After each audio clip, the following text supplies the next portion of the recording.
What is up, my beautiful film fanatics? Welcome back to the Film Frontline. I am so hyped today because we need to talk about a brand new trailer that just dropped. And honestly, it completely gagged me.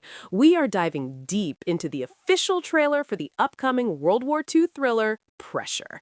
Now, before you roll your eyes and say, oh, great, another World War II movie, hold on to your iced coffees because this one is bringing some serious heavy hitters and a totally unique angle. Let us break this down. Pressure is set to hit theaters on May 29th, 2026, and it takes us right into the incredibly tense 72 hours before the historic D-Day invasion. But here's the twist. The main antagonist isn't exactly who you think it is. It's the weather. Yes, Mother Nature is serving pure villain energy. The entire plot revolves around British meteorologist Captain James Stagg, who has to deliver the ultimate make-or-break weather forecast to General Dwight D. Eisenhower. If they launch the invasion in bad weather, millions of lives are lost and the war could be over for the Allies. If they delay, German intelligence could catch on. Talk about a high-stakes group project. And can we please talk about this cast? Because the casting director deserves a raise. We have the absolute internet darling Andrew Scott, yes, our forever hot priest, stepping into the role of James Stagg. From the trailer alone, he is giving us that intense, brooding, high-anxiety performance that he literally perfected.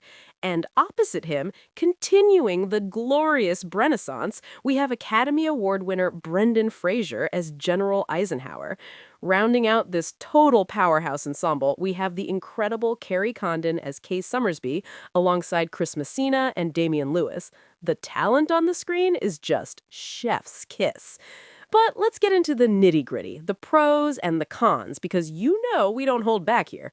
On the pro side, the director is Anthony Maras. If you saw his 2018 movie Hotel Mumbai, you already know the man is an absolute mastermind at building claustrophobic, nail-biting, sweat-inducing tension. Adapting this from David Haig's critically acclaimed stage play means the dialogue is going to be sharp, theatrical, and punchy. It is not just explosions. It's a psychological thriller happening entirely inside a briefing room. The stakes are monumental, and turning something as mundane as a weather report into a ticking bomb of storytelling is genius storytelling. However, let's look at the cons and the online chatter, because the internet is already spilling the tea on some of these creative choices. The biggest fan theory and critique right now is the casting of Brendan Fraser as Eisenhower. Fraser is a towering, broad guy. He's 6'4" and heavily built. Historically, Dwight D. Eisenhower was much shorter and considerably slighter. Some history buffs are already side-eyeing this, wondering if the project only got the green light because Fraser attached his massive star power to it. Is it a mismatched casting, or is Fraser going to act so hard that we completely forget about the physical differences? That is the million-dollar question.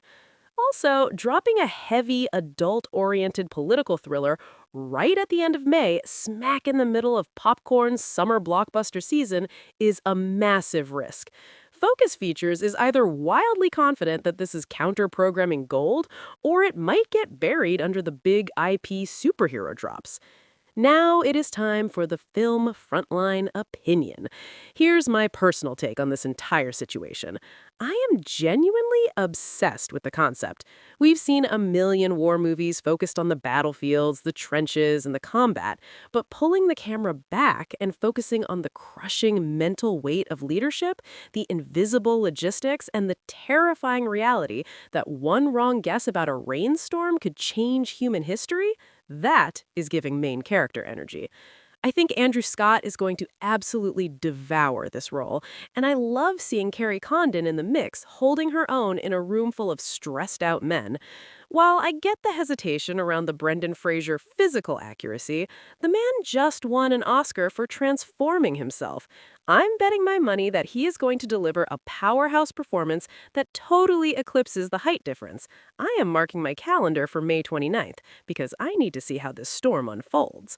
But enough about me. I want to hear from all of you.